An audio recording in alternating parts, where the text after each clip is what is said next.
que adquiere la calidad de título ejecutivo. Rick, buenos días. Buenos días. Disculpe una consulta. ¿Los tribunales de conciliación y arbitraje conocen conflictos individuales y colectivos? En general, lo que conocen los tribunales de conciliación y arbitraje se refiere a los pactos colectivos, a los reglamentos, al tema de salario mínimo y a condiciones de higiene. ¿Sí? Por eso están integrados por un representante de la patronal, un representante de los sindicatos y un juez. Entonces, en general se refieren a condiciones de trabajo que afectan a más de una persona. Los conflictos individuales los resuelven incluso los conflictos colectivos se resuelven en los juzgados de primera instancia. Lo que ven los tribunales de conciliación y arbitraje son cuestiones como pactos, como propuestas de salarios mínimos, que eso es aparte, pero también tienen injerencia en esa parte. Gracias, Lick. Vaya. Y bueno, y había Buenos otro días, esquemita. licenciada. Buenos días. Perdón. Fíjese que a mí, por ejemplo, sí no me quedó muy claro el orden de la jerarquía del trabajo que usted había pedido, cómo iban, porque no encontré cómo establecer ese orden. Y como el reglamento habían unos juzgados, en el código habían otros, entonces así no me quedó muy claro esa jerarquía. Y con respecto al segundo esquema, yo le entendí que solo había que hacer el cuadro del artículo 30 del reglamento, nada más. Así es. No era de todos. No, solo el artículo 30, que es el de juzgados de primera instancia. Okay, vean, con el tema de la jerarquía es exactamente la misma que en otras jurisdicciones, ¿sí? Y es por el tema de competencia territorial y por el tema de la cuantía. Entonces, es, como les decía, desde los juzgados de paz que tienen competencia para cuantías mínimas, primera instancia, que ahí hay dos, los de conciliación y arbitraje, y los juzgados de primera instancia, salas de la Corte de Apelaciones. ¿Por qué es la jerarquía? Porque cada uno conoce recursos que se pueden interponer en contra del otro. Por ejemplo, una apelación en contra de un juzgado de paz que se puede dar, o un ocurso en queja en contra de un juzgado de paz, lo va a resolver un juzgado de primera instancia. De igual manera, resuelve la sala de la Corte de Apelaciones los recursos o las acciones que se interpongan en contra del juzgado de primera instancia. Por ejemplo, incluso puede llegar a promoverse una acción de amparo en contra de un juzgado de primera instancia y es la sala la que se constituye en tribunal de amparo, ¿sí? Y pues así sucesivamente hasta llegar a la Corte Suprema de Justicia, únicamente a través de acciones de amparo, porque ustedes ya saben que acá no existe el recurso extraordinario de casación. Ahora, en cuanto al segundo esquema o segundo cuadro, lo que yo quiero que ustedes vean ahí en el artículo 30 son las funciones. Lo que yo intento es que lean ese artículo, ¿va? Que lean ese artículo 30 para que ustedes sepan cuáles son las funciones de cada integrante del despacho judicial y cómo se da la separación de funciones jurisdiccionales y administrativas.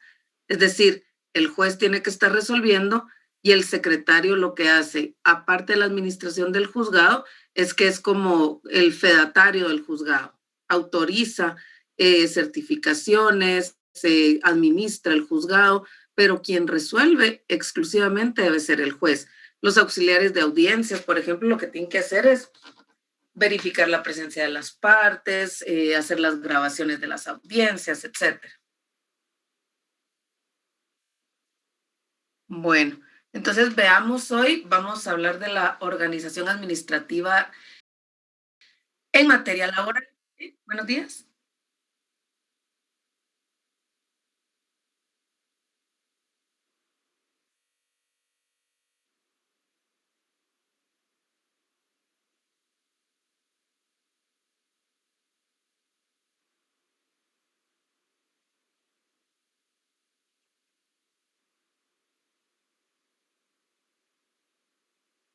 Uh-huh.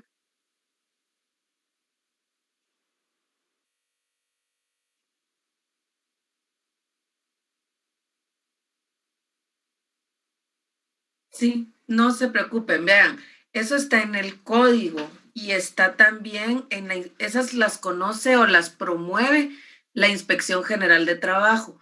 Cuando se llega a presentar a la inspección una denuncia o cuando la inspección se da cuenta que existe una falta y que no ha sido promovida mediante una demanda, las pone en conocimiento de este juzgado pluripersonal. ¿Qué puede ser una falta de trabajo?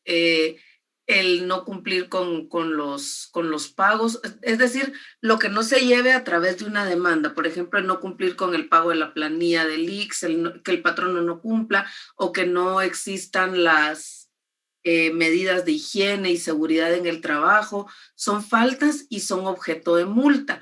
Y esa multa pues entra a la jurisdicción privativa de trabajo y se promueven por la inspección, es decir, no son promovidos por un particular que está reclamando sus derechos específicos, sino son incumplimientos a las normativas laborales por parte de los patronos o incluso por parte de los trabajadores también pueden ser promovidas cuando omiten cumplir con sus obligaciones sin dar lugar a una demanda. Hay un capítulo específico respecto de las faltas en el Código de Trabajo que lo vamos a ir viendo más adelante, pero sí son cuestiones que son objeto de multas y que se promueven ante o por la inspección. De hecho, la inspección es parte en todos los procesos, pero usualmente son incumplimientos detectados por la Inspección General.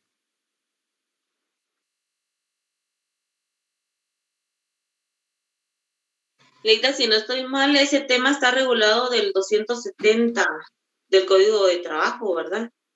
Donde habla de las faltas de trabajo, ya sea en ambas vías, de parte del patrón o del empleado. Así es, y así se promueven, digamos, los otros derechos que se conocen a través de las demandas son los que establece todo el código, pero hay causales específicas que dan lugar a la comisión de una falta que se conocen en este pluripersonal. También hay un pluripersonal para la recepción de demandas acá en Guatemala, para la admisibilidad, así como en familia, ¿verdad? Que también hay pluripersonales para la recepción de demandas y así. Entonces, eso lo vamos a ver un poquito más adelante, el juicio de faltas, cuando hayamos visto el ordinario, vamos a ver el de faltas. Licenciada, buenos días. Diego, buenos días. Tengo una duda, lo que mencionaba la compañera de este juzgado pluripersonal, si no mal recuerdo, previamente a llegar a eso debe existir un procedimiento administrativo de faltas, que es lo que usted está mencionando, ¿verdad? Así es. Ok, gracias. Así es. De hecho, en todos los casos laborales hay instancias administrativas, por eso para mí es importante que demos una repasadita hoy a ese tema y donde en su listado del día de hoy diga tema de la clase, va a ser la Organización Administrativa de Trabajo. Ahora yo les pregunto, ¿qué órganos creen ustedes que integran la parte administrativa en materia laboral o qué entidades? El Ministerio de Trabajo, licenciado. Así es, y el Ministerio de Trabajo, dentro del Ministerio de Trabajo hay otra entidad que es la encargada de inspeccionar, ¿no? de verificar el cumplimiento de las condiciones laborales y de incluso llevar a cabo la vía conciliatoria en los conflictos laborales bilaterales o colectivos, y es la Inspección General de Trabajo. Entonces, vamos a ver un poquito sobre la organización de ambos y sobre los fundamentos legales de estas dos instancias. A ver.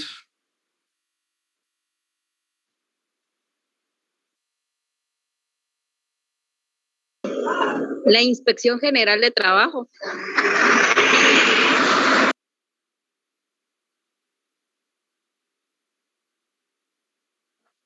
Bueno, vamos viendo la presentación, ya la pueden ver, ¿verdad?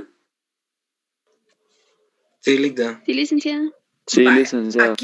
Aquí viene faltando una institución súper importante también, que la vamos a ver la otra semana. Vamos a ver el derecho a la previsión social y la siguiente vamos a ver la otra institución. ¿Cuál creen ustedes que es la que me haría falta aquí en una viñetita y que tiene una vinculación suprema con el derecho laboral y con la realización de los derechos laborales y de la previsión social específicamente? ¿El Instituto Guatemalteco de Seguridad Social? Así es, muy bien. Eso lo vamos a ver en un par de semanas. La otra semana vemos la previsión social, como les decía. Entonces, el Ministerio de Trabajo, pues obviamente ustedes saben que a partir de la Revolución de 1944 se da un cambio radical en materia de legislación y de institucionalidad de trabajo. A partir de ahí es que surge nuestro código, pero incluso más importante, de los efectos más importantes que nos deja el código, además de ser un código completamente tutelar del trabajador, garantista, nos deja la fuerza de instituciones dedicadas exclusivamente al cumplimiento de los derechos laborales. Nos deja la Revolución del 44 del 44 al 54, con dos presidentes muy importantes, nos dejan instituciones de una relevancia para los derechos humanos y para el derecho laboral que son irrenunciables y que marcan un hito en la historia de Guatemala. A ver, ¿quiénes serían esos dos presidentes? Jacobo Arge. Juan José Arevalo Guzmán.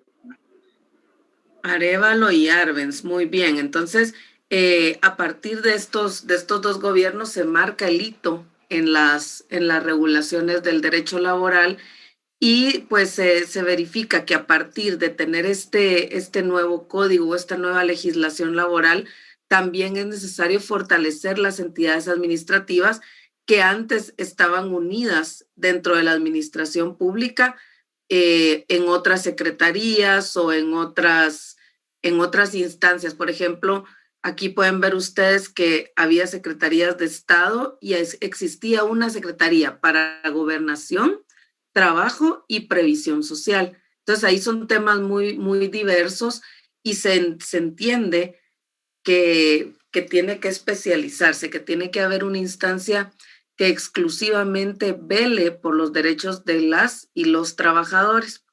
Se modifica el 27 de abril de 1945 a través de la ley del organismo ejecutivo, en donde se crea el Ministerio de Economía y Trabajo.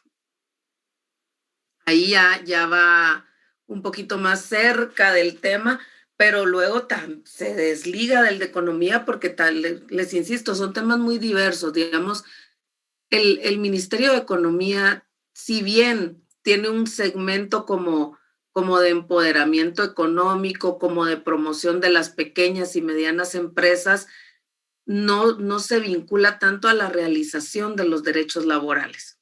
Entonces, es a partir del decreto 330 del Congreso que en el título 9 se incluye la organización, por primera vez, la Organización Administrativa de Trabajo a través del Ministerio de Trabajo y Previsión Social, que fue creado el 8 de febrero de 1947 con la emisión de este decreto 330.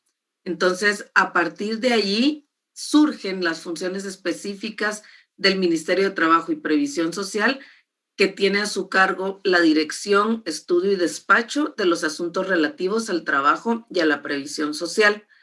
¿Qué entienden ustedes por previsión social? Adelantándonos un poquito a la clase de la próxima semana.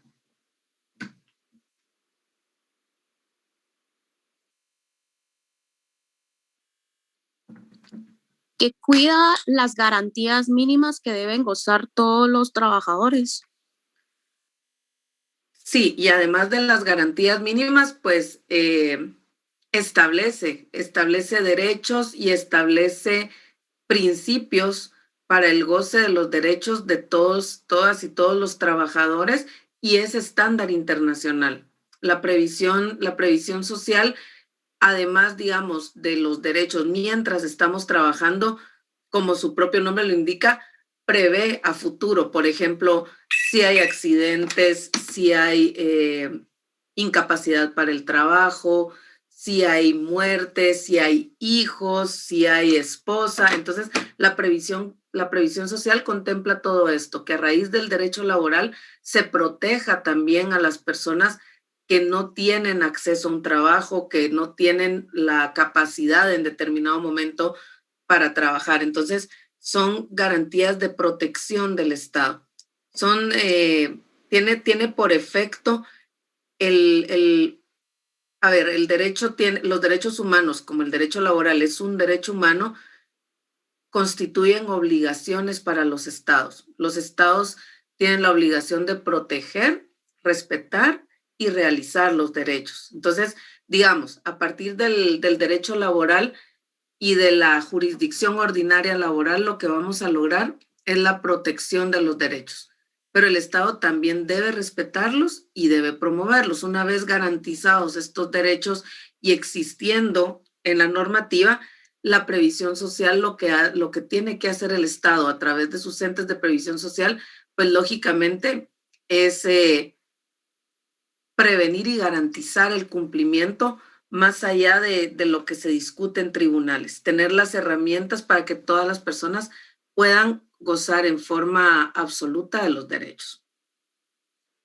Entonces, el 29 de abril del 61 se emite nuestro código, el que tenemos actualmente vigente.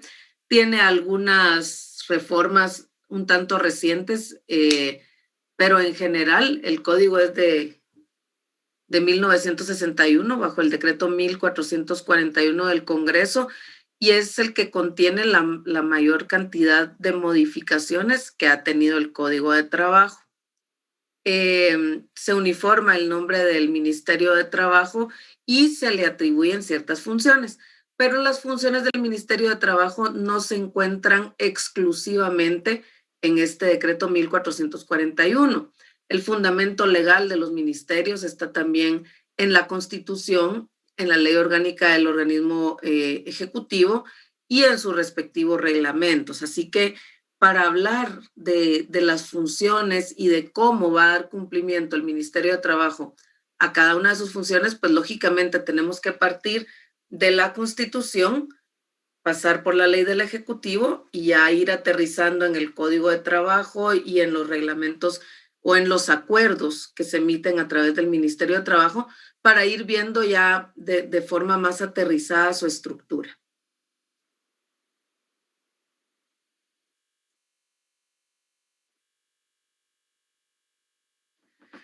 Y bueno, lo que les decía, ¿verdad? Los fundamentos legales los encontramos en la Constitución, a partir del artículo 182, en donde vemos todas las funciones y la integración del organismo ejecutivo.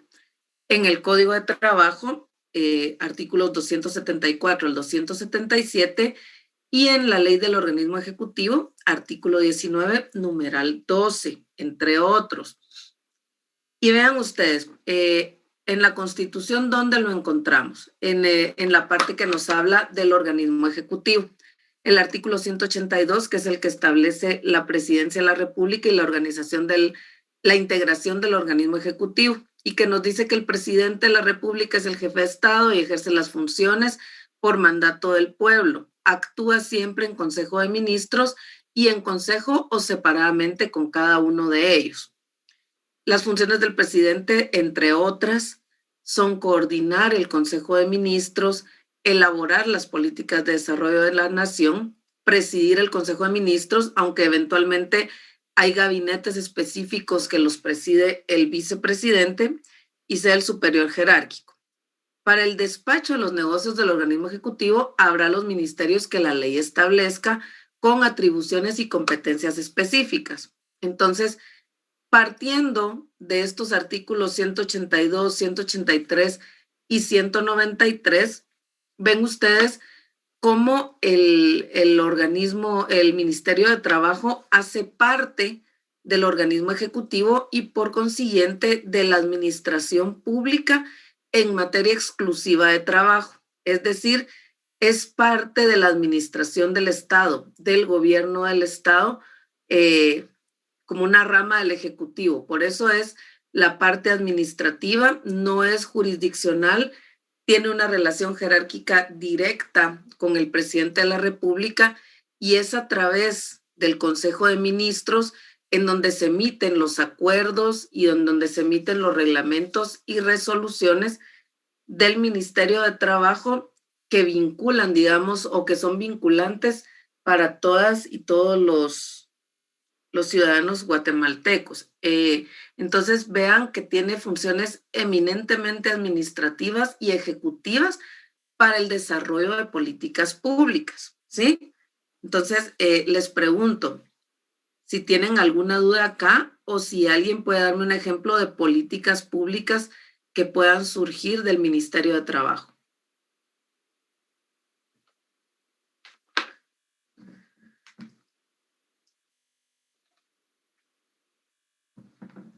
Licenciada, no sé si estoy en lo correcto. Considero yo que tal vez es lo de la propuesta del salario mínimo. Aparte es la Comisión Paritaria de Salarios, ¿verdad? Pero creo que también va enfocado a que ellos pueden generar políticas para los salarios o para mejorar condiciones de los trabajadores.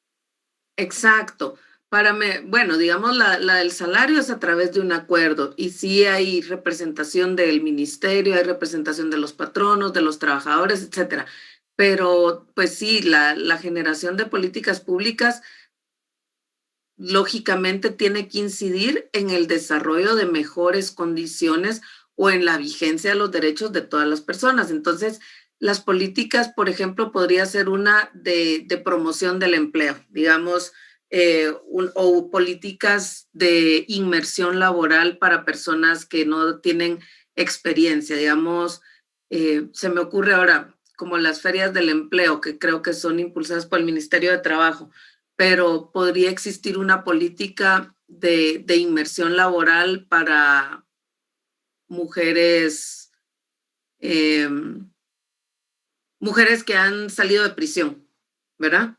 Ahí podría ser una política pública que desarrollara el Ministerio de Gobernación en conjunto con el Ministerio de Trabajo. Política pública para la inclusión laboral de personas con discapacidad. Entonces, lo que hacen a través de las políticas públicas, además de hacer estudios, además de verificar las condiciones, es poner el brazo del Estado en la generación de mejores prácticas y en la inclusión de acciones de afirmativas, se les llama, de acciones afirmativas para la inmersión laboral de determinadas personas. También puede ser,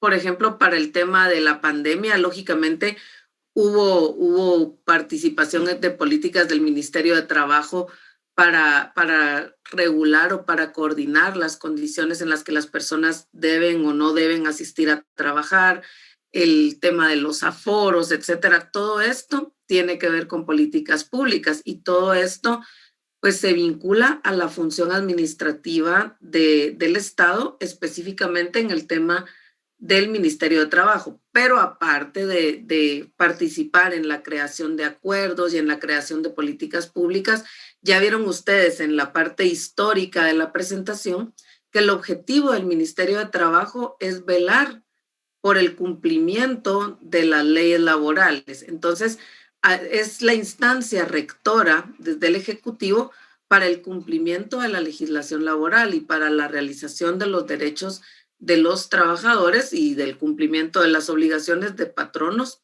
y de trabajadores. Entonces, para eso es que cuenta con el órgano específico de inspección que va a ir verificando que todo esto se esté cumpliendo y en caso no se cumpla, pues habrá de promoverse el juicio de faltas, por ejemplo, o procesos jurisdiccionales específicos que pueden ser promovidos por los particulares o por la inspección. Entonces, bueno, el artículo 194 de la Constitución contiene las funciones de los ministros, la responsabilidad del Consejo de Ministros y dice que el Consejo de Ministros conoce los asuntos sometidos a su consideración por el presidente que lo convoca y preside. Los ministros son responsables de sus actos de conformidad con la Constitución y las leyes, aún en caso que obren por orden expresa del presidente. Por eso ven ustedes que luego cuando se dan aquellos casos por la firma de un acuerdo, pues hay responsabilidad de todos quienes firmaron el acuerdo, independientemente de que sea de un tema específico, de una cartera. Dentro de los requisitos para ser ministro, pues son bastante sencillos. ser guatemalteco, estar en el goce de los derechos ciudadanos y ser mayor de 30 años. Pero, pues, lógicamente hay, hay criterios sobre la especialización y conocimientos en determinados temas que deben ser tomados en cuenta. Por ejemplo, la actual ministra de Salud, que tiene esta especialización en epidemiología y todo esto, pues, que en razón de la coyuntura de la pandemia seguramente fue de los criterios que se tomaron en cuenta. Prohibiciones para ser ministro de Estado, ahí ustedes cuando vean el 197 van a ver el tema de ser contratista del Estado, el tema de que no pueden ser ministros los parientes dentro de los grados de ley, etc. Y una cuestión muy, muy importante es lo que establece el artículo 199 de la Constitución. Ese artículo 199 lo pueden vincular ustedes con el artículo 166 de la misma Constitución y con el artículo 4 de la Ley Orgánica del Organismo Legislativo. A ver si alguien tiene por ahí su Constitución y que nos diga, una persona que nos diga lo que dice el 199 y otra que nos diga lo que dice el 166, por favor.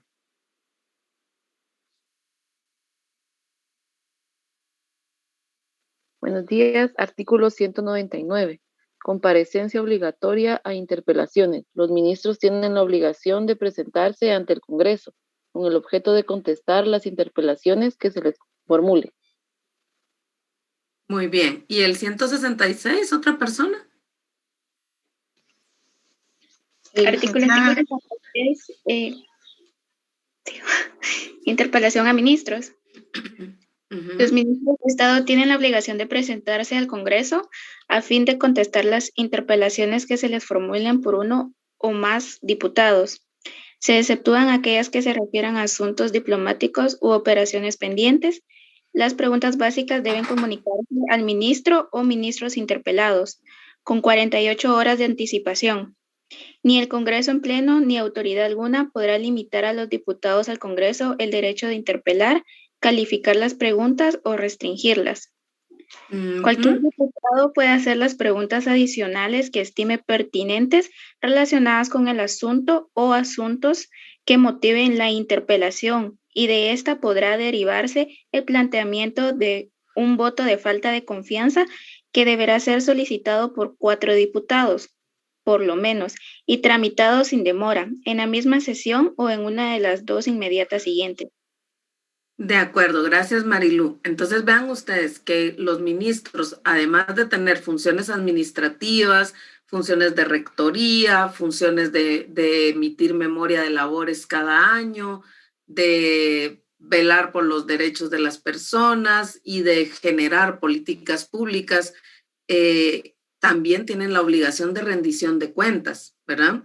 Y no le rinden cuentas solo a su jefe, que es el presidente, sino le tienen que rendir cuentas al Congreso de la República, que son los representantes más directos del pueblo. No, compañeras y compañeros, no tienen que agregar las diapositivas. Lo que tienen que hacer es tomar sus apuntes como lo harían normalmente y hacer un resumen de lo que estamos hablando hoy en una página. No tienen que copiar las diapositivas ni tienen que trasladarlas. De la ley del organismo judicial no hemos hablado hoy, era de la ley del organismo legislativo. Entonces, miren pues, hablamos de la ley del Ejecutivo, que no hemos llegado, ahorita estamos en la Constitución, y en el tema de la rendición de cuentas por parte de los ministros y viceministros, hablamos de la Constitución en los artículos 199 y 166, y el 4 de la ley del organismo legislativo. Pero esto, pues se los digo para que ustedes lo tengan como en la mira de las obligaciones y responsabilidades de los ministros, aunque no es tanto parte del tema administrativo laboral, sí es importante que ustedes lo sepan, ¿verdad? Porque incluso un ciudadano puede promover que se lleve a un ministro a interpelación o a citación cuando existe conocimiento de cuestiones anómalas en el ejercicio de sus funciones. Es el organismo legislativo al que le corresponde el control del cumplimiento de las funciones de los ministros. Incluso pueden pedir su dimisión, como escucharon ustedes ahorita. Vale, entonces, luego de la ley de la Constitución, tenemos la ley del organismo ejecutivo. En el artículo 19 establece todo el catálogo de ministerios y ese catálogo de ministerios responde a la necesidad de atribuciones específicas o de, digamos, competencias específicas que tiene que cumplir cada ministerio. Y vean, acá en el artículo 23 lo que hablábamos de las políticas públicas. Los ministros son los rectores de las políticas públicas correspondientes a las funciones sustantivas de cada ministerio. Tienen funciones de coordinación y facilitación de la acción del sector o sectores bajo su responsabilidad. Para ello deben coordinar esfuerzos y propiciar comunicación, cooperación entre diferentes instituciones públicas y privadas, y todas las instituciones que tengan funciones relacionadas con él o los ramos de cada ministerio forman parte del sector. Por ejemplo, hay secretarías, hay consejos y otro tipo de instituciones que también se vinculan a los ministerios. Pero la función más importante entonces de los ministerios es ser rector de políticas públicas en temas específicos. Y de esa cuenta es que al Ministerio de Trabajo le corresponde exclusivamente pues el tema laboral y de previsión social. La estructura general de los ministerios de Estado aparece en el artículo 24 y es el despacho ministerial, que lo integran el ministro y los viceministros. Ya ven ustedes que eso varía un poco en cada ministerio, pero hay viceministerios con temas específicos. Luego, las direcciones generales y por último, los departamentos. Esta es una estructura general que establece la ley del organismo ejecutivo, pero cada ministerio, pues lógicamente va a tener su integración o su organización un tanto más afinada dependiendo de las necesidades específicas. En el artículo 40 ven ustedes las funciones del Ministerio de Trabajo y Previsión Social. Como les digo, estas son las generales. Ya luego, obviamente, cada una de esas funciones se va desglosando y se va estableciendo actividades específicas, pero le corresponde la formulación de la política laboral, salarial y de salud e higiene ocupacional del país. Por eso es que tienen la vinculación con el tema de construcción de obras o con los temas de salud o con cuestiones, por ejemplo, tienen que ver, digamos, en un rastro, en un rastro donde se está trabajando con destazar vacas o animales. Además del Ministerio de Salud, tiene que haber vinculación con el Ministerio de Trabajo para ver que los trabajadores tengan las condiciones de higiene, de salud y seguridad que necesitan, ¿verdad? Para no adquirir enfermedades sobrevinientes. Por ejemplo, unas cuestiones muy graves se dan, aparte de las construcciones, dejemos las construcciones que ahí vemos los riesgos de accidentes laborales de forma muy, muy clara o muy plana. Pero, por ejemplo, en las minas tiene que haber presencia tanto del Ministerio de Salud como del Ministerio de Trabajo, porque cuando las personas están expuestas a cierta cantidad de químicos o a ciertos productos o a la ingestión, incluso a través de sus manos de algunos químicos, pueden llegar a adquirir enfermedades laborales a largo plazo.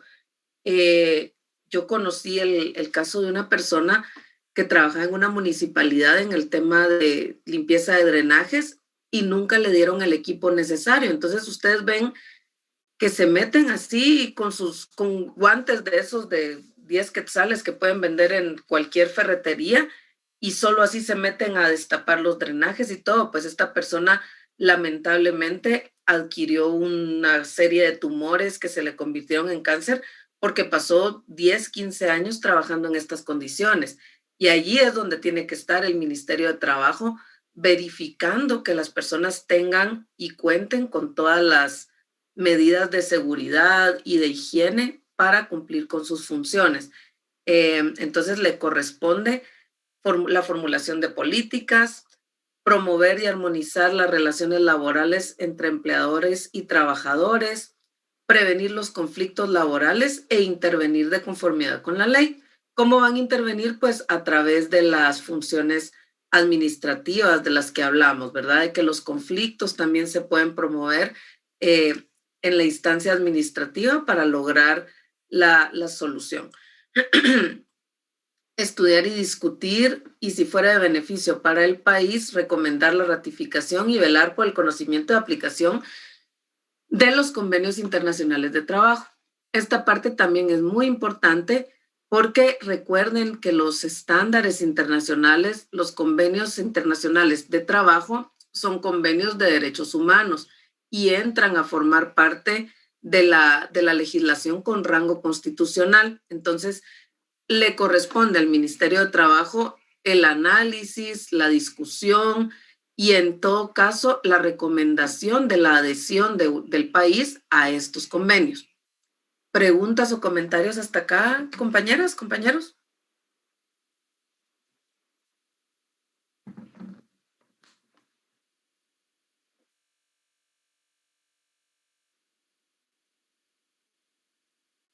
Estamos hablando de la ley del organismo ejecutivo, Ana Isabel. Vaya, entonces, si no hay preguntas, si tienen preguntas, yo prefiero que hablen acá, porque a veces es complicado ver la presentación y el chat a la vez. Vaya, sigamos entonces, ya vamos a terminar. Perdone que la interrumpa, a mí me surge una duda, ¿no? Cuando se da algún convenio internacional, es analizado en el Congreso de la República para ver si es conveniente para el país. Mire, pues, el trámite de ratificación y adhesión a los convenios es parte del derecho internacional público. El trámite es así. Primero, pues, obviamente, por ejemplo, si es un estándar de Naciones Unidas o un estándar regional, se discute en la asamblea correspondiente. En la Asamblea de Naciones Unidas hablamos de estándares universales y en la OEA, en la Organización de Estados Americanos, hablamos de estándares regionales. Por ejemplo, el Pacto de San José es un estándar regional. El Pacto de Derechos Civiles y Políticos es un estándar universal. Entonces, se discuten allí en esas asambleas y hay comités específicos para la redacción, ¿verdad? Entonces, ellos elaboran el convenio o la convención y la abren a los países para su adhesión. Lógicamente que si ya se discutió en una asamblea y si ya se designó un comité específico para que redacte estas propuestas y se discuten y se pueden discutir por un montón de años antes de la ratificación, ¿verdad? Entonces, se abre a los países para su adhesión o para su ratificación. Entonces, va Guatemala a través del organismo ejecutivo, que es el que dirige la política exterior del Estado y, digamos, a través del Ministerio de Relaciones Exteriores y manifiesta su adhesión. Entonces, se adhiere a la convención, digamos, ¿verdad? La convención o convenio. Cuando ya el MINEX ha planteado esa adhesión, viene a Guatemala el convenio y tiene que ser ratificado a través de un decreto del Congreso de la República.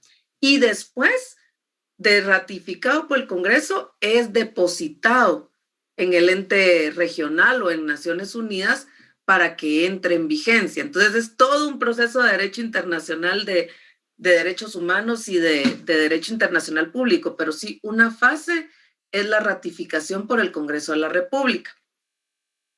Por eso es que, no es la ratificación por el Congreso. La ratifica, primero se adhiere, después lo ratifica el Ejecutivo y presenta una iniciativa de ley para que por decreto el Congreso de la República apruebe la ratificación.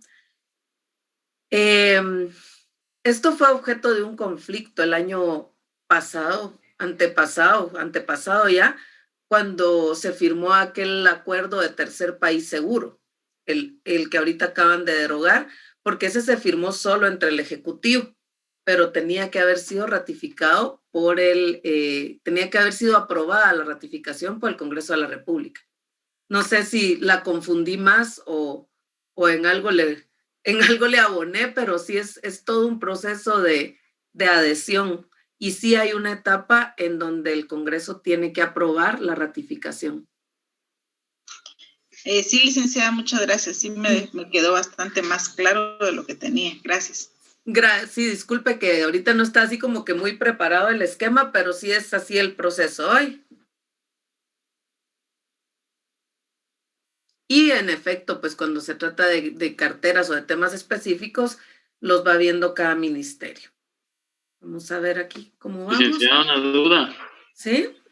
Por ejemplo, todas las instituciones del Estado pues tienen una ley orgánica, en su caso las descentralizadas, pero para este caso el Ministerio de Trabajo se debe única y exclusivamente a lo contenido en la ley del organismo ejecutivo, o posee un reglamento interno.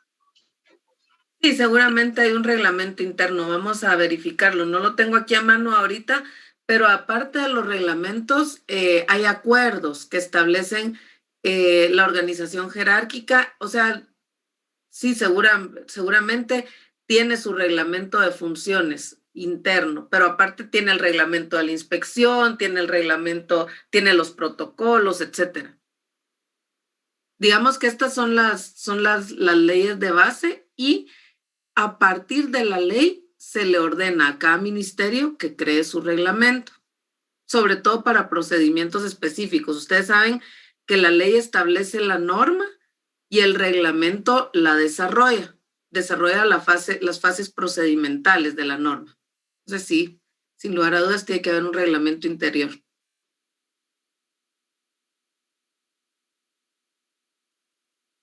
Bueno, estábamos en las funciones que tiene la ley del organismo ejecutivo, ¿verdad? Administrar sistemas de información actualizadas sobre migración, oferta y demanda en el mercado laboral, velar por el cumplimiento de la legislación laboral en relación con poblaciones en situación de vulnerabilidad, mujer, niño y otros grupos, diseñar las políticas correspondientes a la capacitación técnica y profesional de los trabajadores. Ahí es donde les hablaba yo, aparte de la inmersión laboral, tienen que haber políticas para la tecnificación, políticas para el incremento de las capacidades de los trabajadores, ¿verdad? Y para la realización de estas políticas hay dependencias específicas e incluso organizaciones de sociedad civil que apoyan al Estado en esta tecnificación. Convenios también se pueden firmar, por ejemplo, con el INTECAP o con otro tipo de instituciones, ¿verdad? Formular y velar por la ejecución de la política de previsión social, propiciando el mejoramiento de los sistemas de previsión social y la prevención de accidentes de trabajo. Acá yo quizás le hubiera agregado de enfermedades profesionales también, además de accidentes de trabajo, porque sin lugar a dudas son cuestiones que se dan y que son muy graves y que se dan a largo plazo. Ustedes, aquí en Guatemala hay una cantidad de casos que podrían ser objeto de litigio internacional porque no se vela por estas condiciones. Y pues por decirles el tema de la higiene y seguridad en las minas, en las aguas negras, en los hospitales, etcétera. Hay muchísimo descuido allí. Y bueno, en el Código de Trabajo tenemos funciones específicas, ¿verdad? De cómo el Ministerio de Trabajo va a tener la dirección y despacho. Y al decir despacho se refiere a la toma de decisiones de todos los asuntos relativos al trabajo y a la previsión social. Debe vigilar por el desarrollo, mejoramiento y aplicación de las disposiciones legales en estas materias. Es decir, el ministerio tiene una función activa para velar por el cumplimiento y para velar por la resolución de los conflictos que les son sometidos a su conocimiento, cuando los conflictos no son competencia de los tribunales, antes de que lleguen a los tribunales o cuando no hay tribunales competentes para conocerlos porque son cuestiones administrativas. También, pues, lógicamente hay resoluciones del ministerio que son recurribles y el artículo 275 establece el recurso de revocatoria y el recurso de reposición. El recurso de reposición se interpone contra las propias disposiciones del ministerio, del despacho del ministro, y el de revocatoria de dependencias administrativas. Por ejemplo, si la inspección de trabajo le resuelve le emite una resolución que usted considera le está vulnerando sus derechos o que no es acorde a la ley, usted va a recurrir en revocatoria ante el ministro. Si el ministro le resuelve en una forma que en la que usted no está de acuerdo, usted le va a recurrir en reposición, ¿sí? Y una vez agotada esta reposición, pues ya, ¿qué es lo que queda?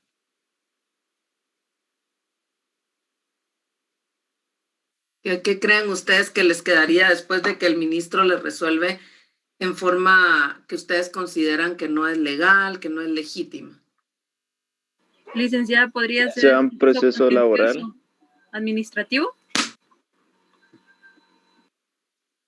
Bueno, habría que delimitar en el caso específico si podría ser objeto de un proceso laboral, pero después de la reposición que ya sienta la definitividad del proceso, lo que nos queda es el amparo.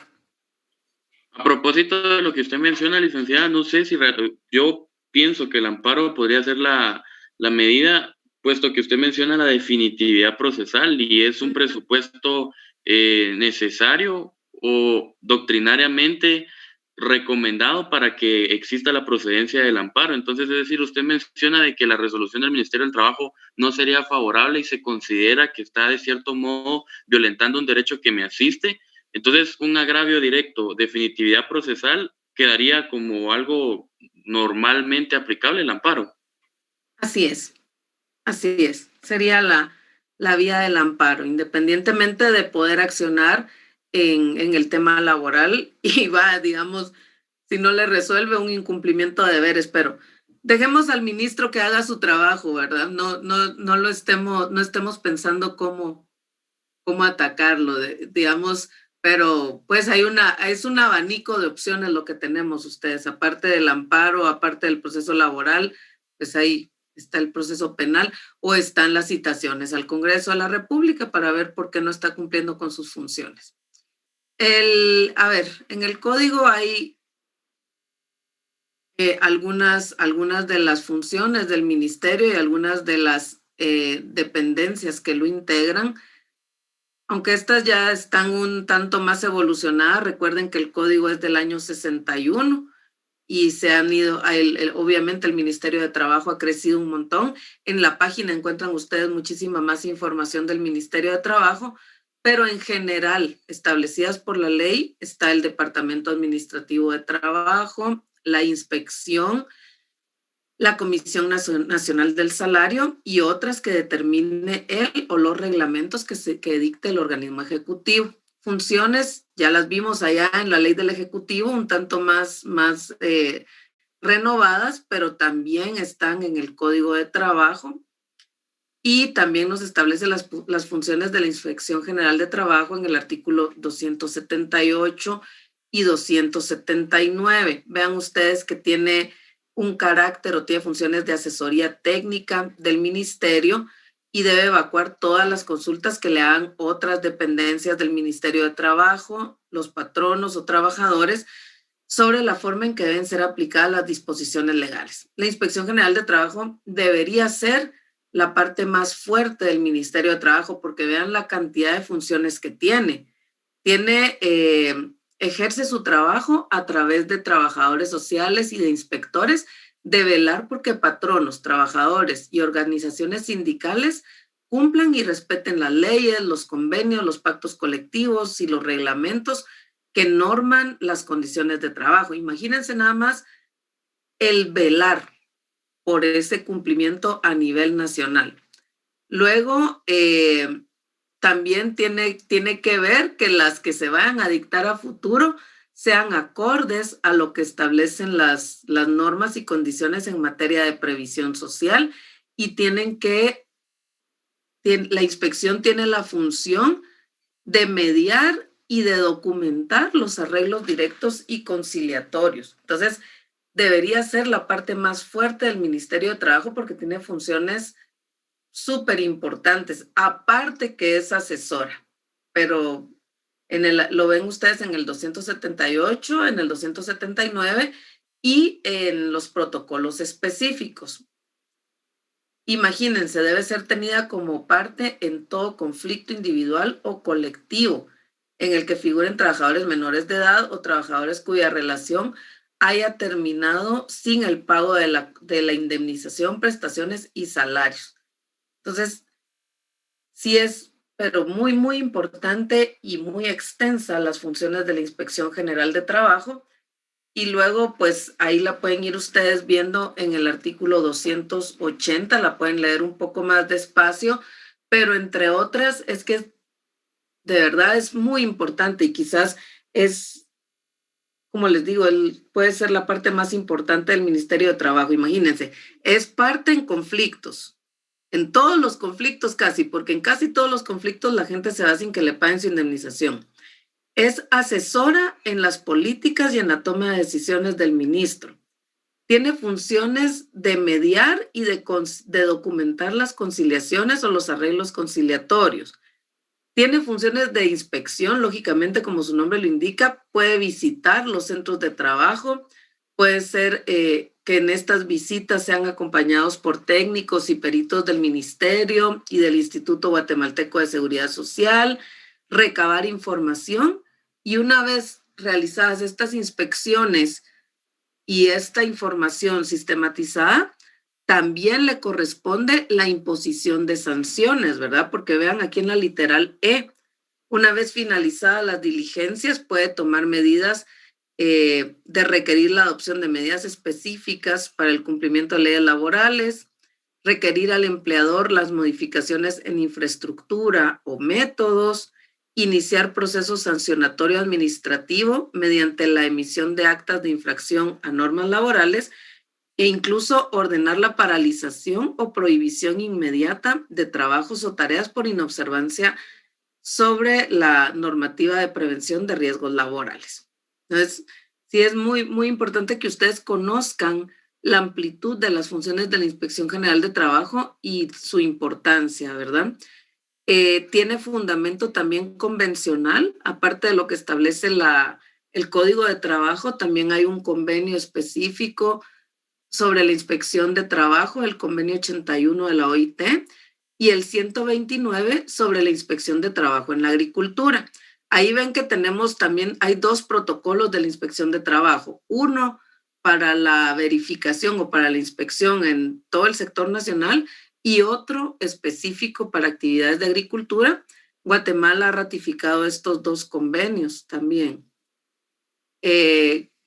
Aquí pueden ver un poquito de lo que dicen los dos convenios, pero, por ejemplo, el artículo 1 establece que todo miembro de la Organización Internacional de Trabajo debe mantener un sistema de inspección de trabajo en los establecimientos industriales. Este es el general, ¿verdad?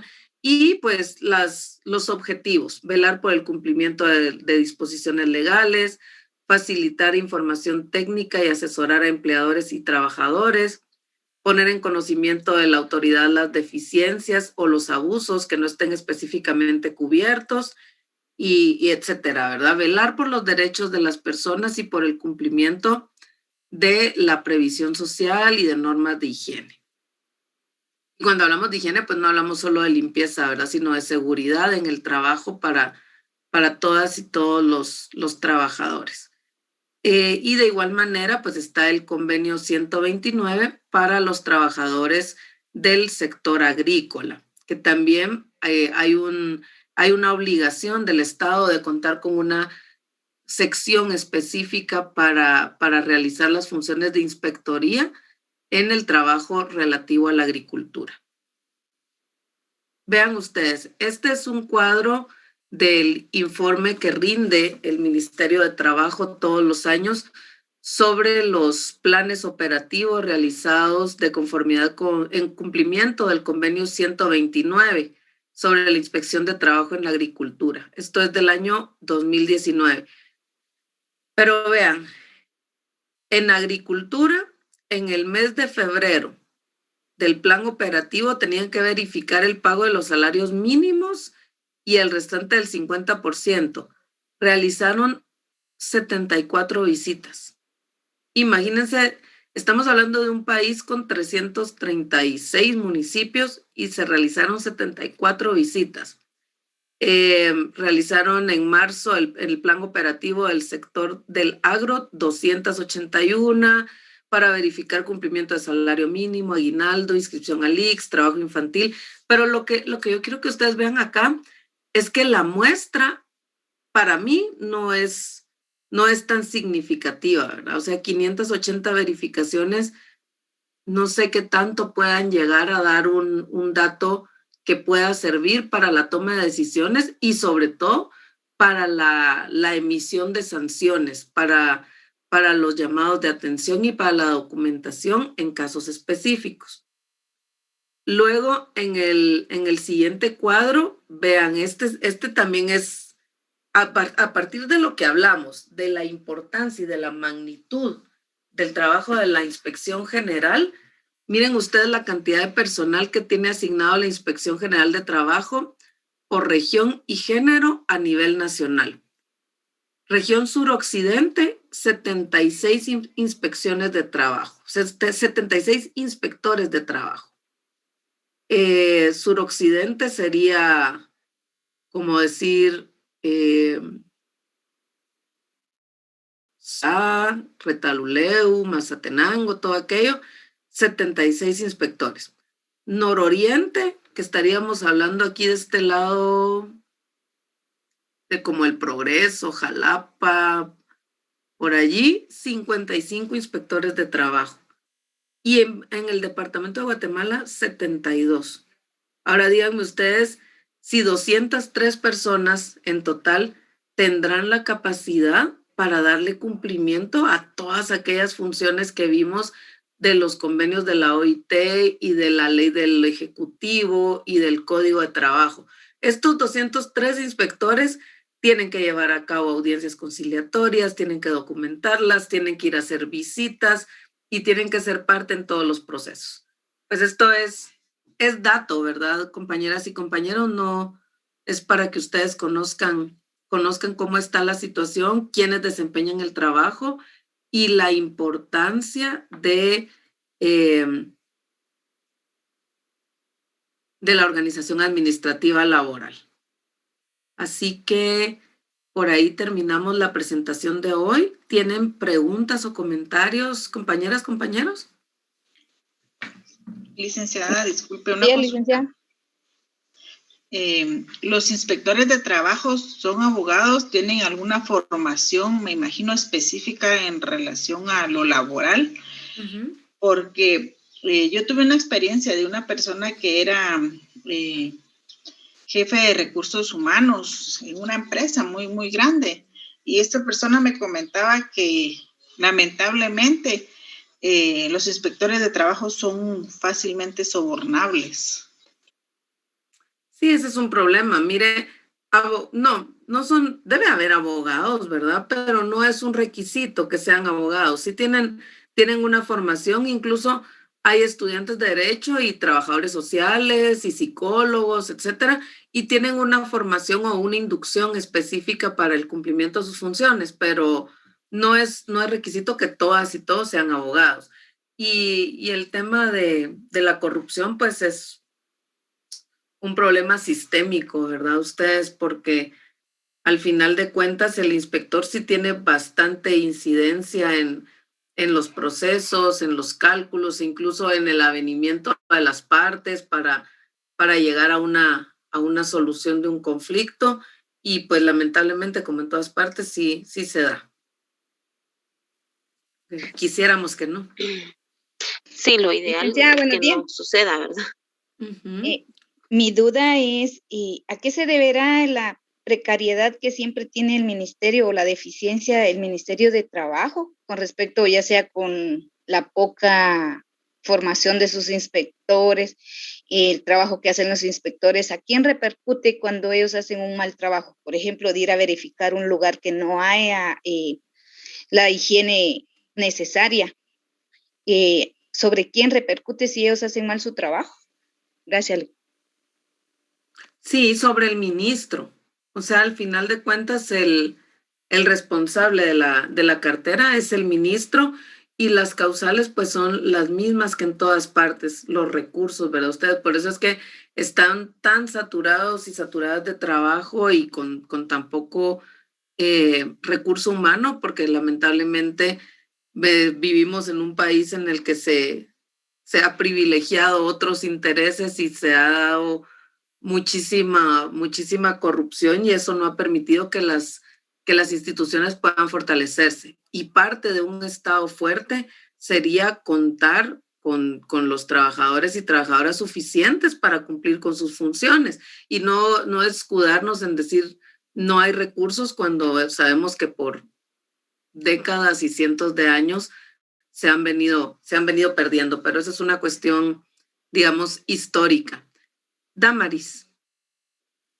Sí, todo esto es un problema global, Ligda. Considero yo que es por la mala distribución de salarios, porque todas las instituciones, si vamos a hablar específicamente de una, nos quedamos cortos. Creo que es en todas las instituciones que hay falta de personal, falta de muchas cosas, pero la base, considero yo que, aparte de la corrupción, ¿verdad? Pero la base de todo creo que es la mala ejecución del gasto.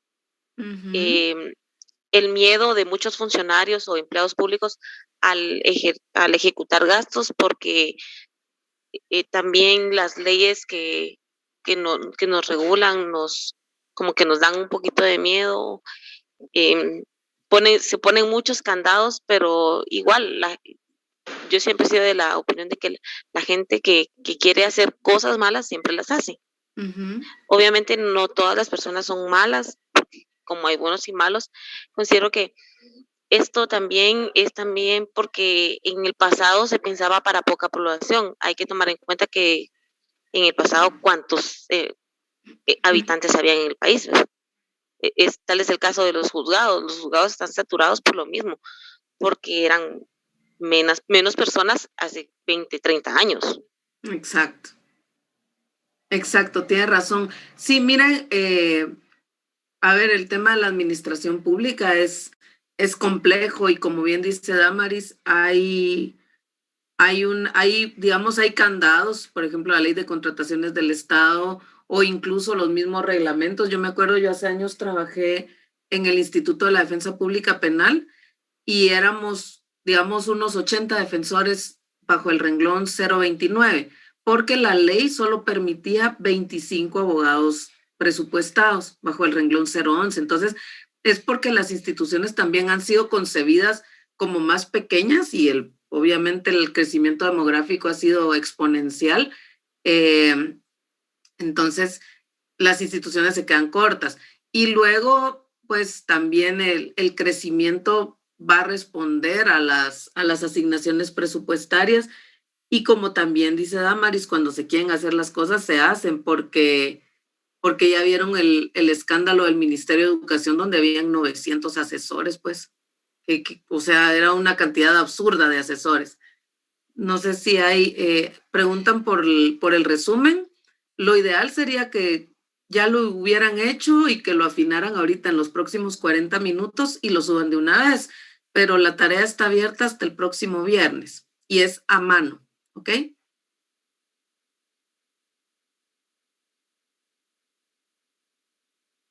Buenos días, licenciada. Solo es una página, ¿verdad? Sí. Gracias.